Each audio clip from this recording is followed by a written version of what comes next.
কারিনা আমার কাছে অনেক সারা জীবন থাকবে, কারণ ওর সাথে আমার সম্পর্কটা খুব সুন্দর ছিল। আমার সাথে খুবই ভালো সম্পর্ক ছিল, এই কারণে যে ওর ইন্টার্নশিপে আমি ছিলাম না, কিন্তু ওর সেকেন্ড কাজটাতে সরি আমি তো ওটাতে ও লিখেছে এবং অভিনয় করেছে। তো তাই জন্য আমি তাকে অভিনেত্রী বলবো না, আমি বলবো এটা একটা শখেও ওই ক্যারেক্টারটা ওরকম ফিজিক দরকার ছিল বলে করেছে। তো একটা মানুষ, কিন্তু সে লেখে ভালো।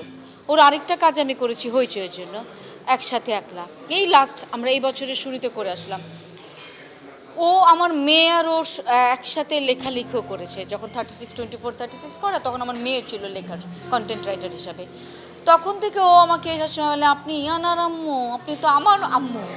মানে ওইটা আমি ভুলতে পারি না। আর খুবই ভালো একটা সুইট মেয়ে, ট্যালেন্টেড মেয়ে। ওর এই অকাল চলে যাওয়াটা অ্যাকসেপ্টেবল না, নিতে পারছি না, কষ্ট হচ্ছে।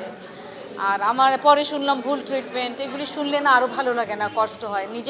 নিজের ঘরে তো সন্তান আছে, তখন আসলে এটা মানতে ইচ্ছা করে না, বাট কিছু করার নাই, হয়তো আল্লাহর ভাগ্যে এটাই লিখেছিল, এই জন্যই নাই। কিন্তু কারিনা আমার কাছে অনেক সারা জীবন থাকবে, কারণ ওর সাথে আমার সম্পর্কটা খুব সুন্দর ছিল।